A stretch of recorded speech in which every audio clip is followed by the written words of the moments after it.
Yeah. So our winner today for Nice. trademark, not movie fights, is Jeremy Branch of I agree with this judgment. I agree with it. Last week's judgment I might not have agreed with, but this one was a fair win. You're a good judge, Alex.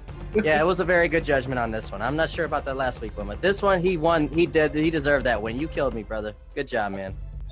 Ultimately, at the end of the day, we're talking about who the better character is, Stanley Ipkiss or some dude named Frank, who Ian kept talking about last round. His name is Hank, dude. His name is Hank. Get your character's name right. Wrong answer. And the name's Hank, fuckface.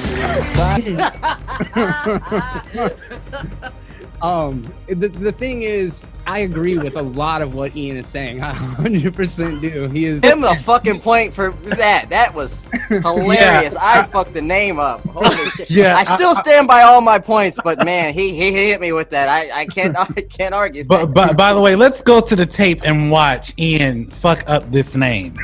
Fucking Frank does in this movie. If we had the balls to do some of the stuff that Frank did, it would be amazing. And I'm only basing this off of who had the better argument. 2 hours later.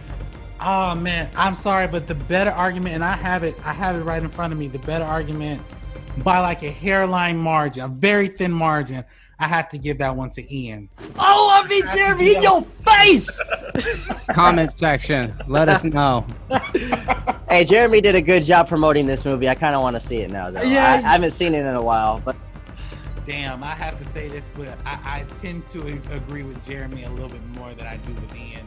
So Jeremy has to take this win. Jeremy I'll take it. Better job articulating Moana better than Lion King. And I hate to say that. I really do, because I really believe Lion King is the better film.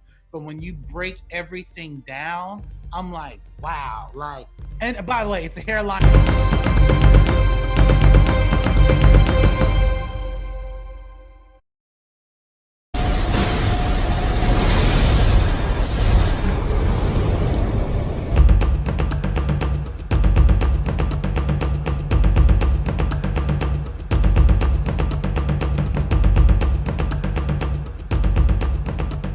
What's up, you guys, and welcome to another episode of Real Debates Season 3.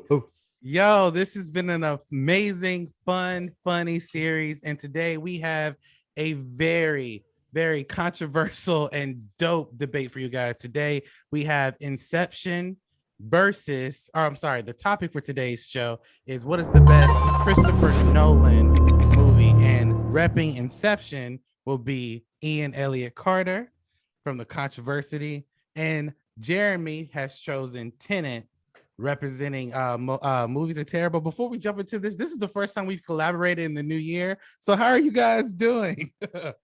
oh man, doing great, bro.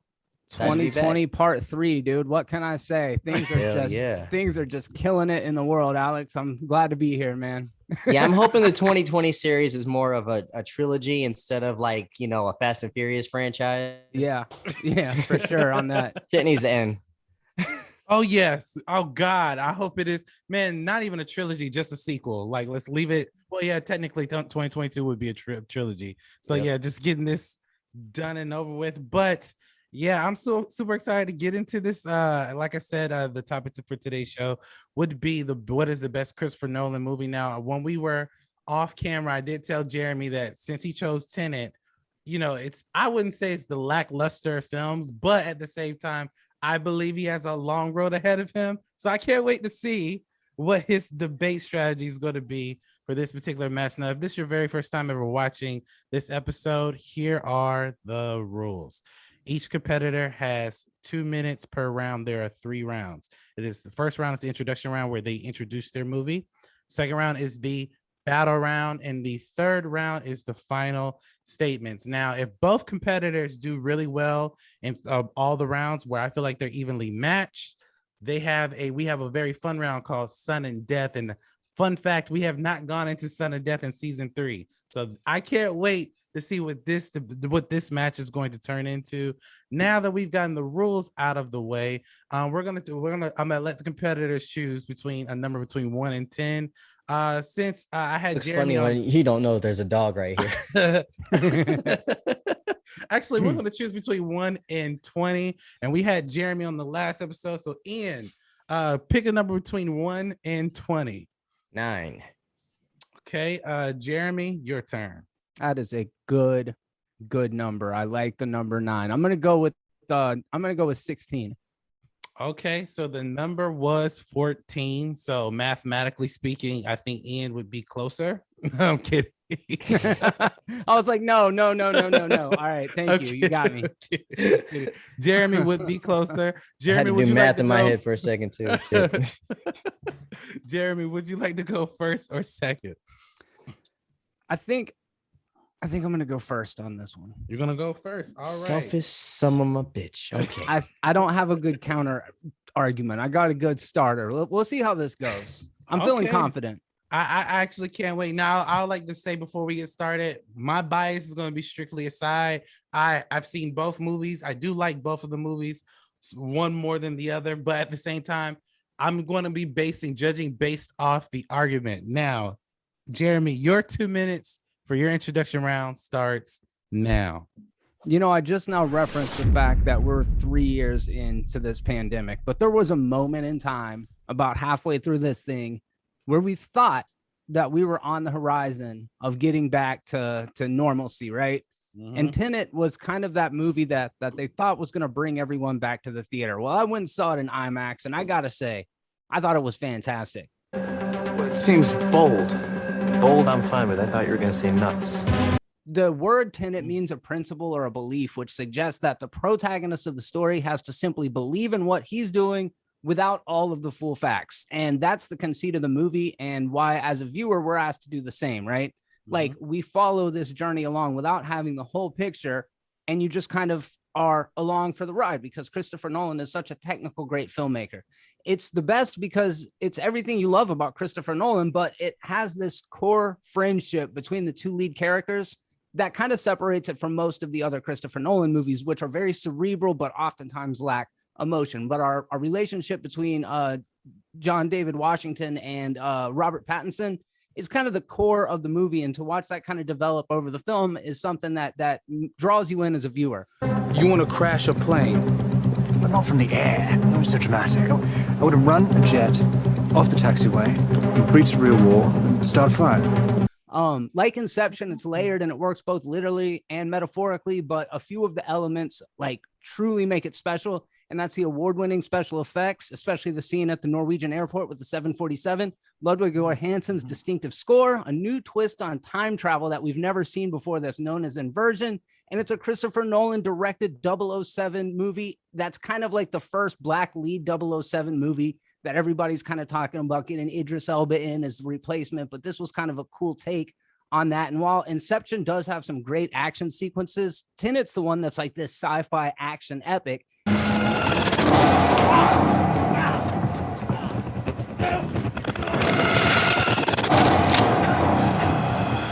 It's got a massive scale and it utilizes all of the tools that Christopher Nolan's acquired over the last years working on previous projects like Inception, like Dunkirk, all of those things. And this is the reason why this is a cinematic experience that represents Nolan at the top of his game. 2 minutes. That was actually a dope closer. To take away just a few things, I won't go into deep deliberations, but I did love how you pointed out, which I didn't even realize, there was a dope friendship between John David Washington and Robert Pattinson. You do see a lot of that in the film. And I like how you drew the parallels between the sci-fi time travel aspect in your introduction round. So I think that was a dope introduction round from Jeremy representing Tenet. Now, Ian, now you have your 2 minutes to introduce the epic movie Inception. Your 2 minutes starts now. All right, everybody, what are we fooling right here? Not only is Inception Christopher Nolan's best movie, but it's like one of the best movies of all time. Yes, I'm saying that. And for him to be Tenet to even be in this subject of best movie of all time is laughable. So we're just going to get to that later. Man, you must be high, the motherfucker. I just wanted to talk about the groundbreaking effects. You know, he mentioned multiple times that the effects are great. Absolutely, in Tenet, they are absolutely great. But then the groundbreaking effects in Inception, my God, it just really put that totem pole up A lot of people, Doctor Strange, other movies are trying to capture that moment that Christopher Nolan put in our hearts, in our minds that day. It was special.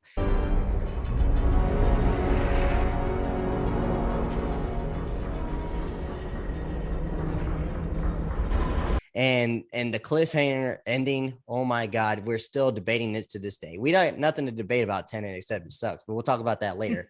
We're debating the ending of a movie, and that just shows you the storytelling and how he captures your audience. He really has a great way of storytelling and capturing the audience by having you imagine an ending. That's good storytelling. It's, it can go any way you want because everybody can interpret it differently. There's only one way to interpret that movie. As I said multiple times, this is a groundbreaking best movie, one of the best movies of all time. It's not my favorite movie all the time, but it's hands down the best Christopher Nolan movie. And yeah, that's awesome. it. That's all I got to say. Okay, with 30 seconds to spare. Dope introduction round from Ian as well. I love how you pointed out the groundbreaking effects. Like you said, there have been a lot of filmmakers who are trying to capture the aspect. When you do Doctor watch Strange. the movie, He tried. That's all I'm saying.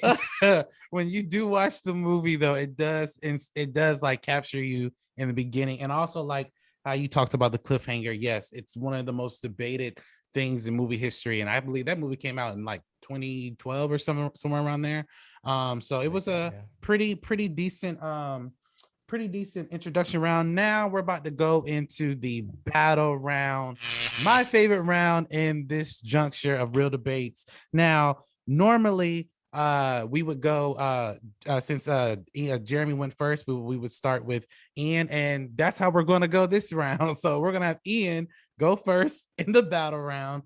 Ian, now you have a chance to respond to anything that Jeremy has said about his film. Your 2 minutes starts now. Man, when we talk about greatest Christopher Nolan movies, Dark Knight always comes up. Come on, I want you to do it. I want you to do it. Come on, hit me. Come on, hit me. Come on, hit me. Hit me.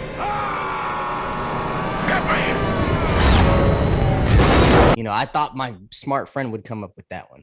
I love Memento. My back! I think someone's trying to get me to kill the wrong guy. You can question everything. You can never know anything for sure. There are things you know for sure. You can't trust her. I thought that would come up. My smart friend said, "Fuck that." What a very underrated, not only Christopher Nolan movie, but movie in general, is The Prestige. The Prestige. This is the part with the twists and turns, where lives hang in the balance. Julie, come on. And you see some. I thought, man, he's gonna come with something like that people actually like. But he chose Tenet. He chose Tenet, and he made this point back when this was a terrible time. The pandemic just started. The theater it's looking like it's going to be extinct, and Tenet comes and brings this magic. Only thing I think of every time I think of Tenet is just the depressing time in my life where the pandemic started and I couldn't go to the movie theater. Damn! It just brings nothing but heartbreak, shame, and sadness when I think of Tenet. Now, when I think of Inception, I think of a great time when we were all just happy, having a good time. Mommy and daddy weren't fighting and shit like that. But no, yours is just so fucking depressing. The movie in general and the fucking time period paved the way. So I've already explained how your movie didn't pave shit for the special effects, but mine paved the way for your fucking movie to look cool. That's all it does, is look cool, but you could barely fucking hear what the hell they're talking about in half the movie. It's, I don't know, it seems like a terrible editing choice for a smart director. So, and you said something about, John David Washington being the first black James Bond in this. I had to respond to that. What was that movie that Will Smith recently did with Tom Holland? Didn't and see they it. turned into a pigeon? Worked. Subject appears disoriented. Walter, what did you do? Hey, Lance, look at... Didn't see It's it. an animated movie. Yeah. I'd rather watch that shit. I'd kneel my shit. time. Come on. That's a good.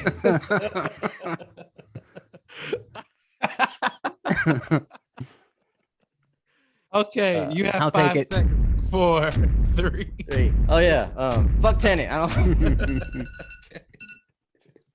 Okay, so just to sum up what Ian basically just said, all he really said, which I kind of agree with, fuck Tenet. I mean, that's what, but also not, but he does make a point. He did point out that Tenet did come out during a time where none of us could really go see the movie. And on top of that, it did bring up a lot of depression and all these different things. But the one key element that he did bring up, which was one of my criticisms of the movie, that sound mix. I could barely understand anything that they were saying. I'm glad I was able to watch it at home instead of, well, I did go to the theater to see it, but even at the theater, I could not really understand what was going on.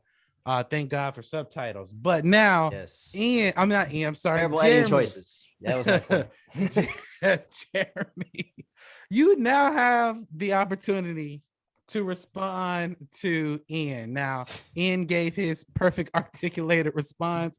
I would love to hear you respond to that. Your 2 minutes starts now. You know, he's right. There are a lot of other movies that I could have picked, but hey, maybe it's recency bias. I don't know. I think there was a lot of things to like about this. That thing about the sound mixing, I think it's a fair criticism, but I also think it's worth mentioning that I think it was an intentional choice. There are scenes in movies, great movies, where the dialogue itself is completely muted out and silent so that it leaves it to the audience for interpretation. You talk about sort of wanting to have ambiguity and being able to view a movie in layers. Inception is a great example of that. Why you need me to build your dreams? Get off of him. Back up. Hey! Back up! Bob! Get off! Bob! Let me go! Let me go! I also think that Tenet does it really well because you kind of view it as its literal story that you're watching. And then there's the whole thing about the palindrome. And I'll talk a little bit more about that in a little bit. But Inception is some of Christopher Nolan's best stuff, but it also features some of its most paradoxical work. Like sometimes the stuff doesn't add up. It's important to consider the rule when you're making movies that once you've established a set of magic rules, you have to stay consistent throughout. And the film seems to struggle with its own rules quite a bit or ignores them completely, like in the relationship between gravity and time in each of the different dream layers. You know what I'm talking about? It's like on the second layer of it, they're floating, but then on the third layer of it, they're not. Like, Give him the kick. what? Dunk him.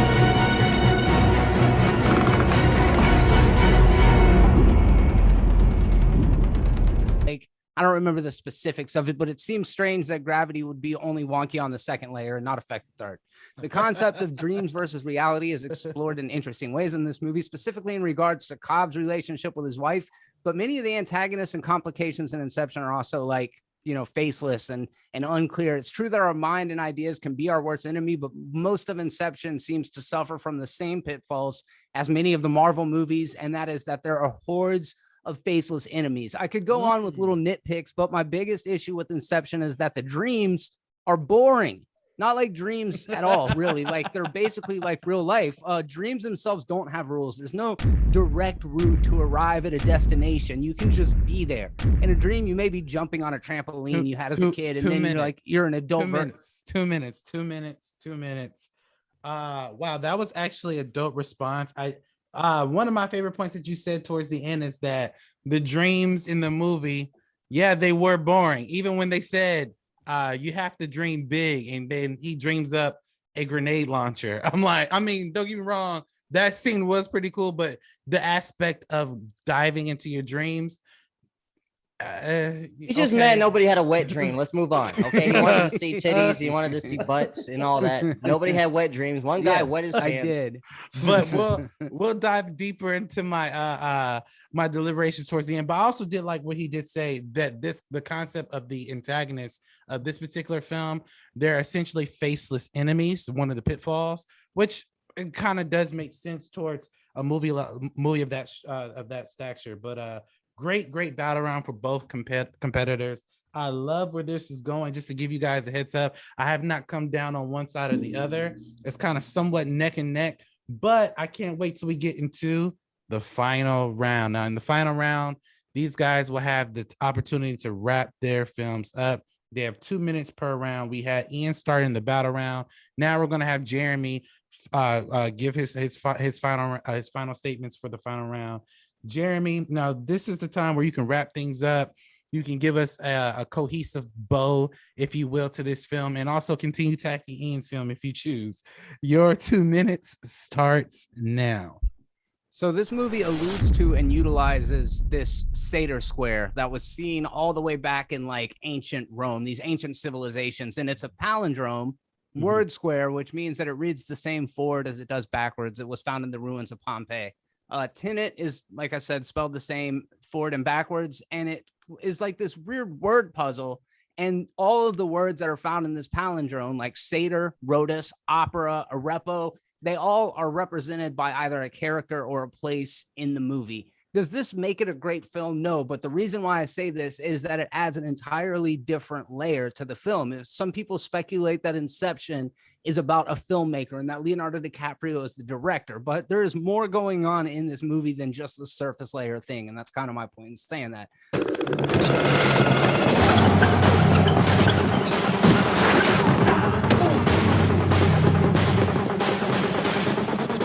The former serves as the title of the film, which is Tenet, the latter appearing throughout. Like Satyr is the name of the villain, Rhodas is the name of Satyr's construction company. The movie begins at an opera, and Arepo is the name of an artist. Like I said, the relationship between John David Washington and Robert Pattinson is kind of the most interesting of any of Nolan's characters that aren't the Joker. I mean, of course, we got to give it to the Joker, but outside of that, this is the best relationship. Trying to trick is surprisingly easy once there's a lockdown. Why a lockdown? Power switches to fail-safe, sealing the outdoors, inner doors revert to factory set. And while their histories aren't really explored in the movie, the chemistry between them is great, and you can tell that there's history there. And plus, it's like this globe-trotting spy movie that takes place in all sorts of locations, from Oslo to Mumbai to England to Estonia. And I'll admit Tenet is dense and complicated. It's a little difficult to follow, but Nolan said it best when he said, don't try to understand it, feel it. And I think this movie is a vibe, and it's a cinematic masterpiece, and it's the best and least appreciated Nolan film of them all. I yield my time. Awesome. With 14 seconds to spare. Yes, I actually do agree with that comment that you made, that with Nolan, with this film in particular, but also majority of his other films, you don't have to try to understand it, feel it, because I can make the argument that Inception has a lot of things that you wouldn't necessarily understand on the surface level, but feeling the message in the movie is a little bit more different than trying to understand it. So I definitely agree with that point. Now, Ian, you have 2 minutes to give your final statements. You can wrap this thing up in a cohesive bow and continue tackling Jeremy if you choose. Your 2 minutes starts now. Listen, people, do you want to interpret audio during a whole movie, or do you want to interpret a dream? You know, that's the question I want. You know, this is what's going to be the defining moment of which one do you want? Do you want to interpret what the people are trying to say during a movie that you paid a lot of money for? Or do you want to let your mind expand to, oh, where did this story go that I just saw, that I understood everything that they said? It doesn't matter how it makes you feel. Well, with that, and he said something like, you know, basic Marvel villains, you know, are faceless. I definitely agree with what he's saying. But again, this is a movie that came out before a lot of these Marvel movies you're trashing. So again, like Doctor Strange is trying to replicate what was already made by the genius. And I already wrote that you didn't get your wet dreams. Sorry about that. And he's talking about, oh, this is about a palette, blah, blah, blah, blah. You said my dreams are boring. What the fuck were you even talking about? This shit was boring. Everything that movie's about was boring. Oh, there's a palindrome from the Egyptian side, blah, blah, blah. Dude, you could go into people's dreams. You can see what the fuck they got going on. You know. Brain function in the dream will be about 20 times normal. When you enter a dream within that dream, the effect is compounded. It's 3 dreams, that's 10 hours times 20. Maths was never. So you're a contractor to get information. That is awesome. That is the coolest premise for a story, and he nailed it. That's all I got to say about that. And yes, I can agree when everybody says this is one of the best movies of all time. It's great. The writing is awesome. The performances were great. You know, it's rare that you see Leonardo DiCaprio in a modern day movie. He's usually in the past. And this was one of the few occasions where he was in the modern time, and he killed it. I didn't even think he could do, you know, modern time anymore. Mm-hmm. I love every, you know, I'm not even, you guys, I've been very vocal about how much I'm not a big fan of Tom Hardy. He was great in this movie too. The team, I believed it. They worked together for years. They're having to do these rescue missions, and he's got this horror of never being able to come back home and not being able to see your own kids that you love. As a father, Alex, how haunting is that? You know, to not know if you're in reality or not, and you can't go home to the person that you love. You're wrong. Relatable. Your movie sucks. Sorry. Oh my gosh, that was such a fun round. Thank you for your final statements, Ian. I would like to point out before we dive deep into deliberations that he's right. Going into people's dreams and essentially stealing their most secret thoughts. Like, could you imagine going into the president's dreams and knowing where all of them, all the money in the world is? Exactly. Then we'll start World War 10 now? I don't know. But yeah, I enjoyed that round. Let's go ahead and dive into deep deliberations from the first round. Wait, you don't need a final round from us? What are you trying to say, dude? Let him down I easy, don't feel boo. this is going well for me already. But we'll see how it goes. I feel good. see, I'm trying to build this thing up, and he's like, "We don't need a final round.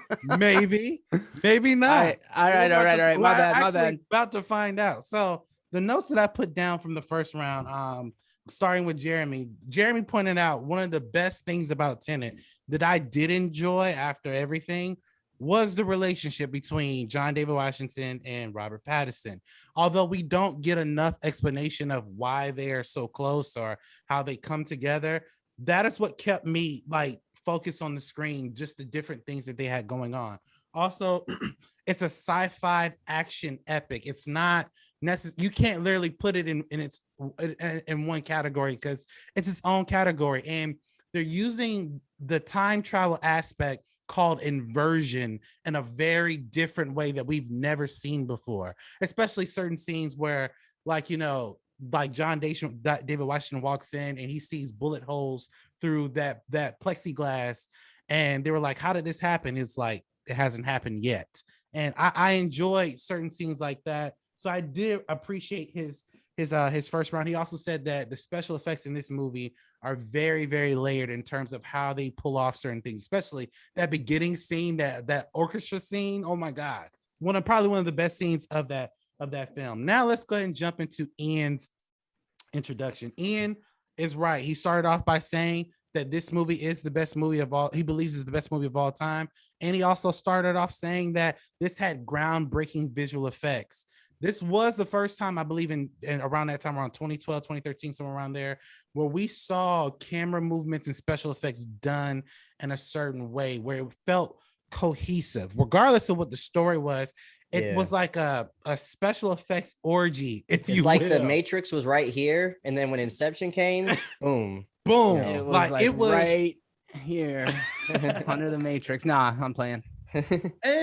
And Ian put out a really good point that I love about this film is that Christopher Nolan made a film that nobody knows really how it ended. And there's no Inception 2, there's no Inception Netflix series. It's just Inception. And that is the best way to mind fuck somebody. Oh my God. The top is spinning. The top is spinning.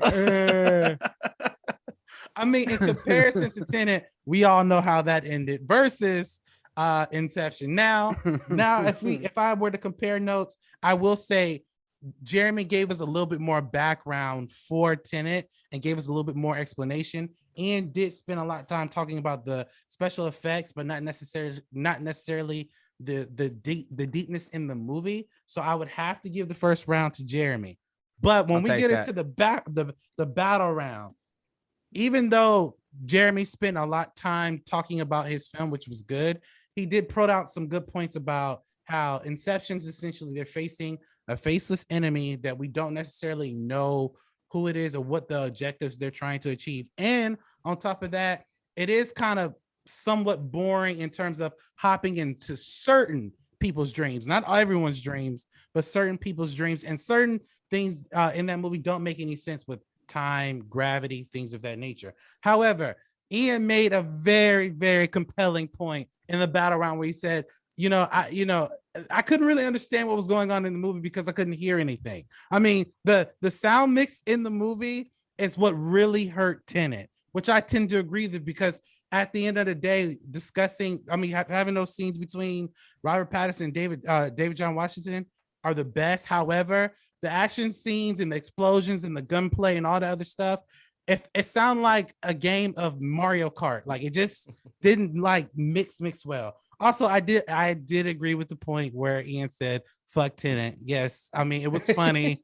It was funny, but that has nothing to do with why the movie is bad. However, given the fact that he did have a better battle round, I would give that round to Ian. Now we're gonna jump into the final round. Now, final round was actually kind of compelling for me because I did feel like they were neck and neck at the end of that round.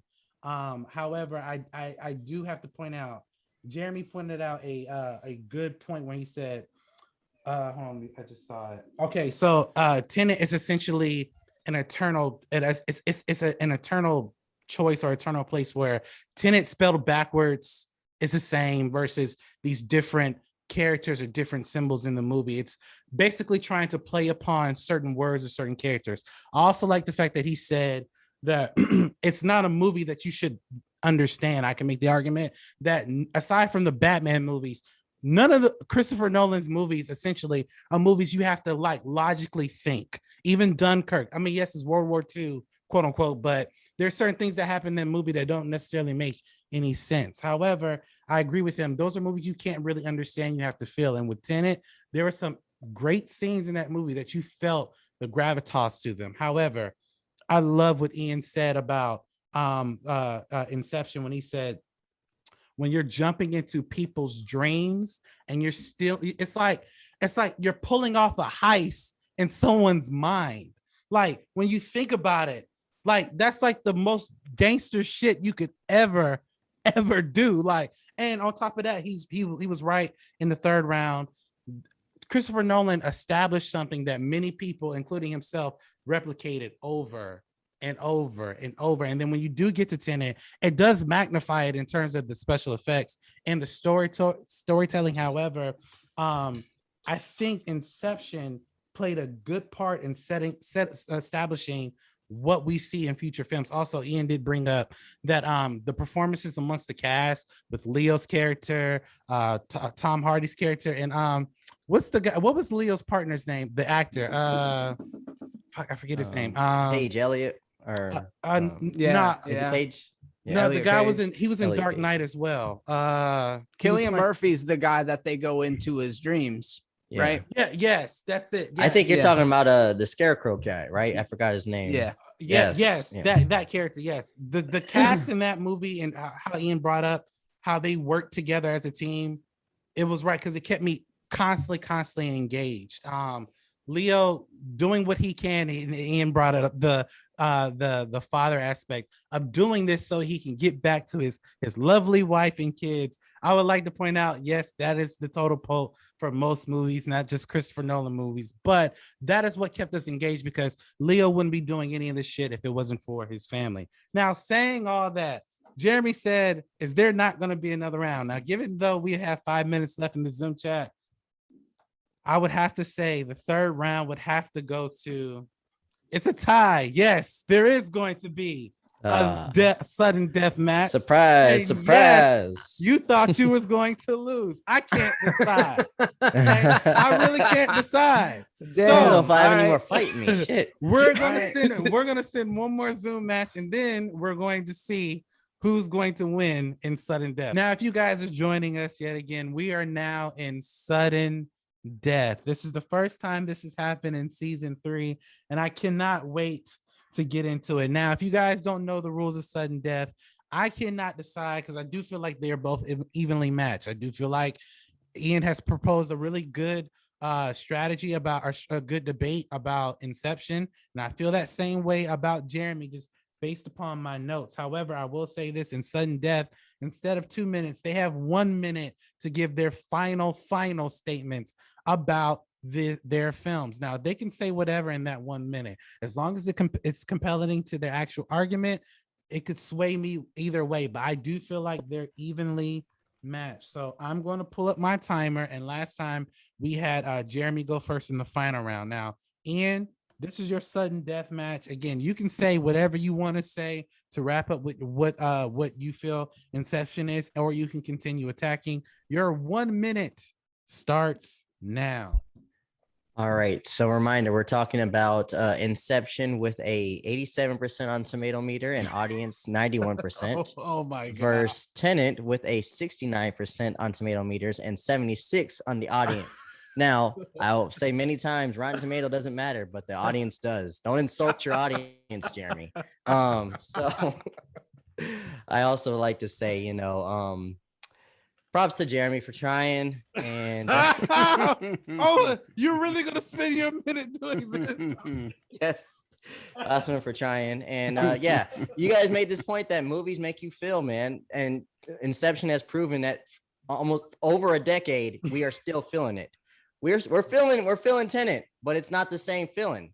It's it's sourness, it's confusion, it's and I don't want to blame the pandemic either, because a lot of movies did okay. A director like Christopher Nolan should have done pretty good during the pandemic. I don't know. 1 minute. That was a very odd final statement from Sudden Death, but I will point out he did bring up something very, very interesting. In this particular film, it did bring a lot of confusion and some other things as well, just because of the pandemic, but because of how the film is. Now, Jeremy, I wonder how you're going to spend your 1 minute in Sudden Death. Your 1 minute starts now. The movie Inception is the 14th best film on IMDb. Get out of my face, dude. Think outside the box, man. I picked the movie with the lowest Rotten Tomato score of all of them because I think we need to look at this movie with fresh eyes. People have this specific interpretation of what they think Tenet is, and I'm here to tell you it is a better movie than people think it is. Again, award-winning special effects. Most of the effects that happen in this movie happen in camera. That scene at the Norwegian airport is like one of the biggest stunts ever pulled off. It was a huge thing. Ludwig Göransson's score, it features like this choppy, glitchy synthesizer stuff, and that rhythm section like kind of blends into the big orchestral stuff, and it inverses at key points to actually match the action that's happened. The riffs are like played backwards and stuff. It's a new twist on time travel. Inversion creates some truly striking visuals, including that car chase that takes place in two different timelines at the same time. That shit's sick. And the hallway fight scene where it turns out that he's fighting against himself. 1 minute. So, just going by the Sudden Death, just to deliberate quickly on Sudden Death. Both of them bring up some interesting points. Jeremy dived a little more deeper into his film, where he brought up the inversion and also the different special effects. And also, I will say this, I didn't really judge this, but when Ian said about the Rotten Tomato score, I mean, yes, those things can be very skewed, but he did point out the audience score is higher than Tenet, and also not only the audience score, the critic score. However, I won't take that in consideration because that's a very skewed margin. Same with the IMDb thing. Yes, it's left on. It's like what, number 14 you said? That's still a very skewed thing that's based upon people's opinions and perspectives. So I understand but I understand where you're coming from. Now, I have to say this made it more harder for me to judge, to be honest with you. I don't even know why I just did Sudden Death. No more round, goddamn. But this is going to be the first time this ever happened in Real Debates history. The winner for this match goes to no other than, by like a very, very thin line margin, is myself. I win for moderating this match, because I'm kidding. But the clear winner, the clear winner in this match is no other than Ian Carter from the Controversy. Hey, I kicked his ass in the last round. I don't care what y'all say. Win. All right. Listen. I have a confession. I've never seen Tenet. You've never seen Tenet? Never seen. Oh, wow. Come on. I waited to win the game so I can confess. Goddamn, because in real debates, it doesn't matter as long as you debate is better. That was a funny and fun match. Oh my god, I can't believe you never seen Tenet though. Even Never though seen you it. wait, so, And it's not that I don't want to. I just not had time. It's been on my watch later for the longest. so how did you know all the things that you said about it? Did you just do quick Google searches or reviews? I mean, no, I've seen the reviews for it. So I was just okay. like regurgitating some of the reviews, the negatives and the positives, you know. Mhm. I don't have yeah, any you kicked my spoilers. I don't ass. know what actually happens in the movie, but Mhm. except for the sound. But I was just critiquing what the critics have said. Oh man, that was a very fun and funny match. I'm not gonna lie. I was about to give it to Jeremy in that third round, but then I Even thought fair. about I was like there has to be one more round. There has to be one more round. So that was such a fun match, you guys. Where can we, Jeremy, this week's unfortunate loser, where can we find you on social YouTube and social media? Dude, look, all I'm saying is I had accepted my defeat, and then we went to the speed round. I don't know